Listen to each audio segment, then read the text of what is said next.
ശ്രീ നിസാം സയ്യിദ് നേരത്തെ ബി.ജെ.പിക്ക് കുറയാനുള്ള സാധ്യതകൾ പറഞ്ഞു, ബി.ജെ.പിക്ക് കൂടാനുള്ള സാധ്യതകൾ ഉണ്ടല്ലോ. ഇപ്പൊ തെലങ്കാന 4 സീറ്റുണ്ട്, അത് 8 ആകാനുള്ള സാധ്യത ചൂണ്ടിക്കാണിക്കുന്നു. കാരണം അവിടെ BRS ഇല്ലാതാവുകയാണ്. അങ്ങനെയാണെങ്കിൽ 8-8-1 ഒരെണ്ണം MIM കൂടെ കൂട്ടിയാൽ 17-ൽ 8-8 എന്നുള്ള നിലയിലേക്ക് മാറും. ഒരു പക്ഷേ അത് കോൺഗ്രസിന് 11 സീറ്റ് വരെ ആകാനുള്ള സാധ്യത അവിടെ നിൽക്കുന്നു. എന്തായാലും 4-ൽ നിന്ന് ബി.ജെ.പി തെലങ്കാനയിൽ ഉയരുന്നു. ആന്ധ്രാപ്രദേശിൽ നോക്കൂ, അവർ 6 സീറ്റിൽ മത്സരിക്കുകയാണ്.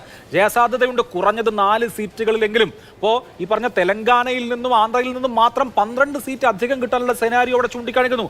നോക്കൂ, ഒഡീഷ എടുക്കൂ, കഴിഞ്ഞ തവണ 8 ഉണ്ട്, ഇത്തവണ 14 വരെ ആകാനുള്ള എല്ലാ സാധ്യതകളും ചൂണ്ടിക്കാണിക്കുന്നു. അവിടെ നിന്ന് മാത്രം 6 അധികം. അപ്പൊ എത്രയായി? 12ഉം 6ഉം 18 കൂടാൻ പോവാണ്. ഇപ്പൊ പശ്ചിമ ബംഗാളിന്റെ കാര്യത്തിൽ ആർക്കും ഒരു ഉറപ്പില്ലെങ്കിലും അത് 18 ചിലപ്പോൾ 22 ആകാം, അത് ചിലപ്പോൾ 12 ആകാം. എന്തായാലും 12നും 22നും ഇടയ്ക്കുള്ള സീറ്റുകൾ പശ്ചിമ ബംഗാളിൽ ബി.ജെ.പി പ്രതീക്ഷിക്കുകയാണ്. നോർത്ത് ഈസ്റ്റ് ഇപ്പോൾ സമ്പൂർണ്ണമായും ബി.ജെ.പിയുടെ കയ്യിലാണ്.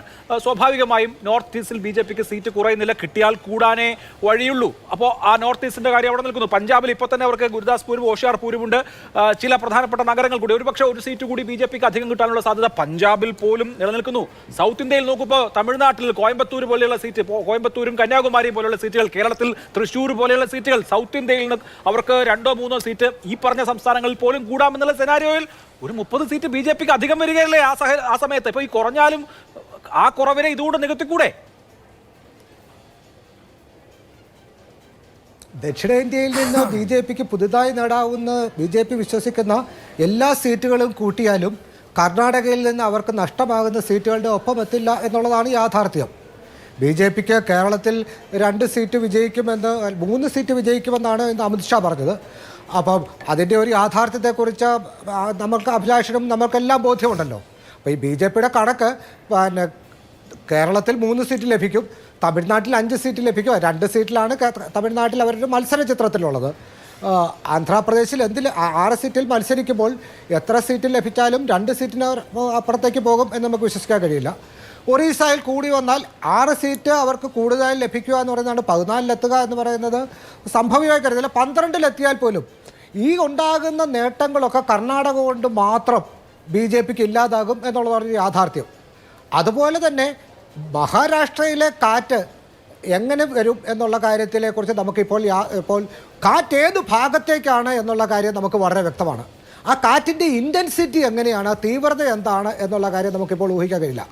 അപ്പോൾ ചർച്ച തുടങ്ങുമ്പോൾ തന്നെ ഞാൻ പറഞ്ഞു, ജനം വളരെ നിശബ്ദമായി പ്രതികരിച്ചൊരു തെരഞ്ഞെടുപ്പാണ്.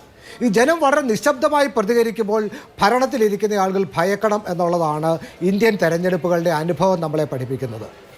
അങ്ങനെ ഏതെങ്കിലും ഒരു നിശബ്ദമായി ജനങ്ങൾ പൂർണ്ണമായി ഒരു ഭാഗത്തേക്ക് പ്രതികരിക്കുന്ന ഒരു സ്വഭാവമുണ്ടെങ്കിൽ കടുത്ത മത്സരം നടക്കുന്നു എന്ന് നമ്മളിപ്പോൾ വിചാരിക്കുന്ന സീറ്റുകളെല്ലാം തന്നെ ബി.ജെ.പിക്ക് നഷ്ടമാകുന്നൊരവസ്ഥ ഉണ്ടായേക്കാം. അങ്ങനെ ഉണ്ടാകും എന്ന് ഉറപ്പിച്ചല്ല, അങ്ങനെ നഷ്ടമാകുന്നൊരവസ്ഥ ഉണ്ടായേക്കാം.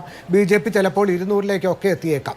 അതൊന്നുമല്ല, സാധാരണ പോലെ ഒരു തെരഞ്ഞെടുപ്പാണ് നടക്കുന്നതെങ്കിൽ പോലും രാജസ്ഥാനിൽ 6 മുതൽ 8 സീറ്റ് വരെ ബി.ജെ.പിക്ക് നഷ്ടപ്പെടാം. ഹരിയാനയിൽ 10 സീറ്റുള്ളതിൽ ഹരിയാനയിൽ മനോഹർ ഖത്താറിന് പോലും പല ഗ്രാമങ്ങളിലും പ്രവേശിക്കാൻ കഴിയുന്നില്ല. ബി.ജെ.പിയുടെ സ്ഥാനാർത്ഥികൾക്ക് പല സ്ഥാനാർത്ഥികൾക്കും പല സീറ്റുകളിലും പ്രവേശിക്കാൻ കഴിയുന്നില്ല, പല ഗ്രാമങ്ങളിലും പ്രവേശിക്കാൻ കഴിയുന്നില്ല. അപ്പോൾ ഹരിയാനയിൽ ഗണ്യമായ സീറ്റുകൾ ബി.ജെ.പിക്ക് നഷ്ടപ്പെടാം. ഡൽഹിയിൽ അവസ്ഥ ആം ആദ്മി പാർട്ടിയും കോൺഗ്രസും ഒത്തുചേർന്നപ്പോൾ 7 സീറ്റുള്ളതിൽ 3-4 സീറ്റെങ്കിലും മിനിമം ബി.ജെ.പിക്ക് നഷ്ടപ്പെടാം.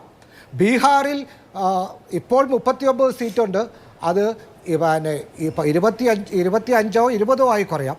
അപ്പോൾ ബി.ജെ.പിയുടെ ഈ നഷ്ടങ്ങളൊക്കെ ബി.ജെ.പി എവിടെ നിന്നാണ് നികത്താൻ കഴിയുന്നത് എന്ന് നമുക്കറിയില്ല. ഒറീസയിൽ നിന്ന് മാത്രമായി അല്ലെങ്കിൽ ആന്ധ്രയിൽ നിന്ന് മാത്രമായി ബി.ജെ.പിക്ക് നികത്താവുന്ന നഷ്ടങ്ങളല്ല നമ്മൾ യാഥാർത്ഥ്യബോധത്തോടെ പരിശോധിച്ചാൽ ഉണ്ടാകുന്നത്.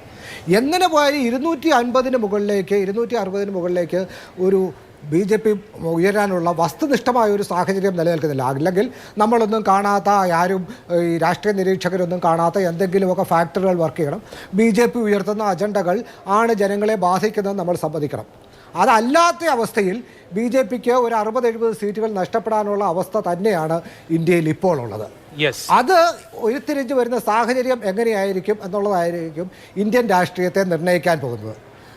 270-ൽ താഴെയാണ് ബി.ജെ.പിക്ക് സീറ്റുകൾ ലഭിക്കുന്നതെങ്കിൽ നരേന്ദ്രമോദിയെ പ്രധാനമന്ത്രിയാക്കാൻ, നരേന്ദ്രമോദിയെ അമിത്ഷായെയും മുഖ്യ സ്ഥാനങ്ങളിലിരുത്താൻ ബി.ജെ.പിയിലെ ഒരു പ്രബലമായ വിഭാഗം സമ്മതിക്കില്ല എന്നുള്ള വാർത്തകൾ, ചർച്ചകൾ ഡൽഹിയിൽ സജീവമാണ്. RSSും അതിനോടൊപ്പമായിരിക്കും എന്നുള്ള ആഖ്യാനങ്ങളാണ് ഉയരുന്നത്. അത് മാത്രമല്ല നരേന്ദ്രമോദി എന്നും ഒരു അബ്സല്യൂട്ട് പവർ മാത്രം നിയന്ത്രിച്ചിരുന്നയാളാണ്. പരമമായ അധികാരം മാത്രമാണ് അദ്ദേഹം നിയന്ത്രിച്ചത്. അദ്ദേഹം വളരെ തന്ത്രജ്ഞനാണെങ്കിലും അദ്ദേഹം ഒരു നയതന്ത്രജ്ഞതയോടുകൂടി തൻ്റെ സഖ്യകക്ഷികളെ കൂടെ കൊണ്ടുപോകുന്ന ആളാണ് എന്ന് ഇന്നേ വരെ അദ്ദേഹം തെളിയിച്ചില്ല. അദ്ദേഹത്തിന് ഒരിക്കലും അതിൻ്റെ ആവശ്യമുണ്ടായിട്ടില്ല.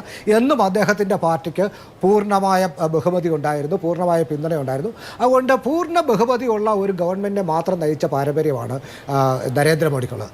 അങ്ങനെ സ്വന്തമായി ഭൂരിപക്ഷമില്ലാത്ത ഒരു സർക്കാരിനെ നരേന്ദ്രമോദി എങ്ങനെ മുന്നോട്ട് കൊണ്ടുപോകുമെന്ന് നമ്മൾ ഇനിയും കാത്തിരുന്ന് കാണേണ്ട ഒരു കാര്യമാണ്. അതുകൊണ്ടൊക്കെ ഈ റിസൾട്ട് വരുന്ന 4-ാം തീയതി എല്ലാ തീരുമാനങ്ങളും എല്ലാ ഫലങ്ങളും അവസാനത്തെ വാക്കുകളും നിർണ്ണയിക്കപ്പെടുന്ന ഒരു തെരഞ്ഞെടുപ്പായിരിക്കും ഇത് എന്നുള്ള വിശ്വാസം എനിക്കില്ല. അതിനുശേഷവും അനിശ്ചിതത്വങ്ങൾ തുടരാം. അതായിരിക്കും ഉണ്ടാവുക എന്നുള്ള വിശ്വാസം. ഫലം അങ്ങനെയൊക്കെ ആണെങ്കിൽ അനിശ്ചിതത്വങ്ങൾ ഉണ്ടാകും.